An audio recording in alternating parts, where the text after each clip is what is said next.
This episode of GT the Podcast is supported by Alcon.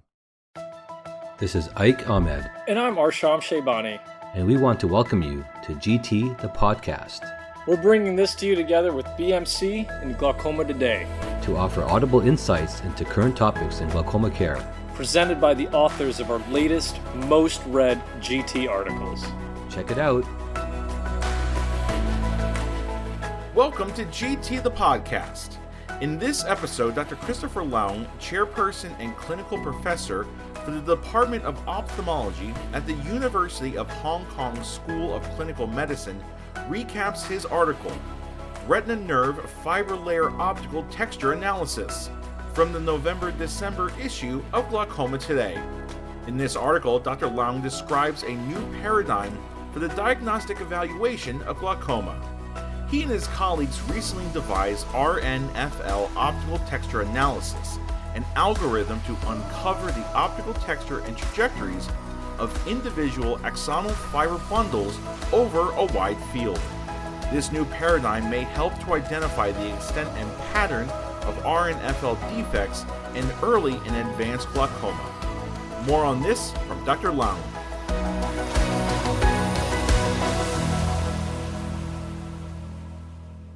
At the 10th World Glaucoma Association Consensus Meeting, a large group of representative glaucoma clinicians and scientists discussed the clinical criteria and technologies for the diagnosis of glaucoma and reached a consensus that the clinical diagnosis of glaucoma rests on the detection of a thin retinal nerve fiber layer and narrow neuroretinal rim.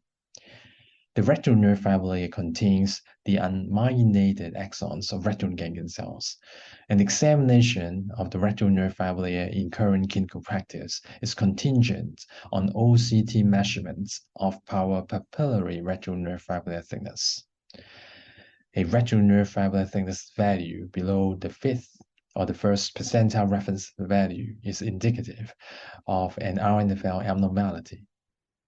False positives and false negatives, however, are common in OCT reports.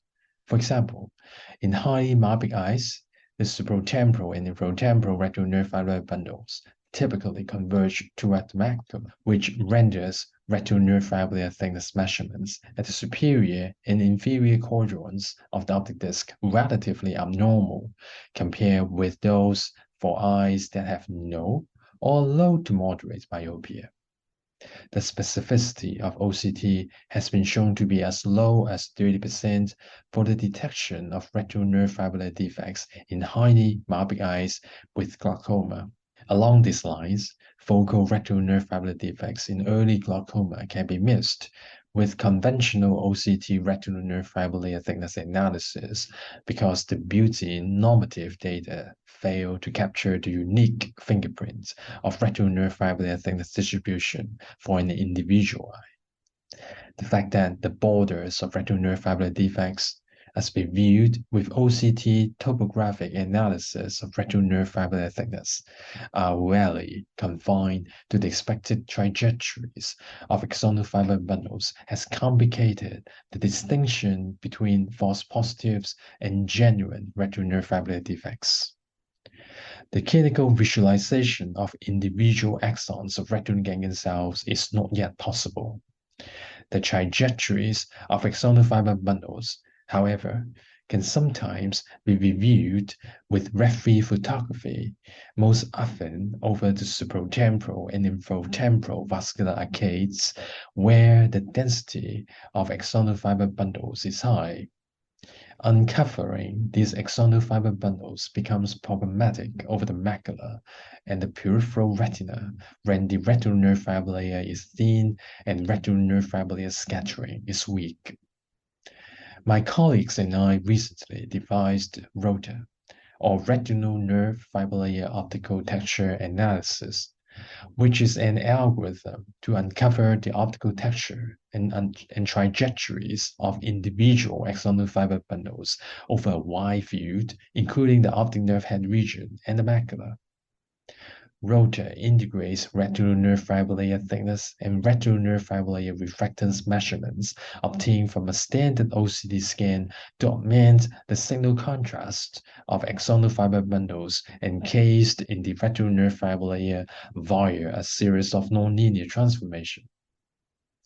Unlike referee photography and on-fast OCT, in which the visualization of axonal fiber bundles is typically confined to limited regions of the retina, ROTA enables the visualization of arcuate bundles proximal and distal to the optic disc, as well as the papillomacular bundle and the radial nasal bundle.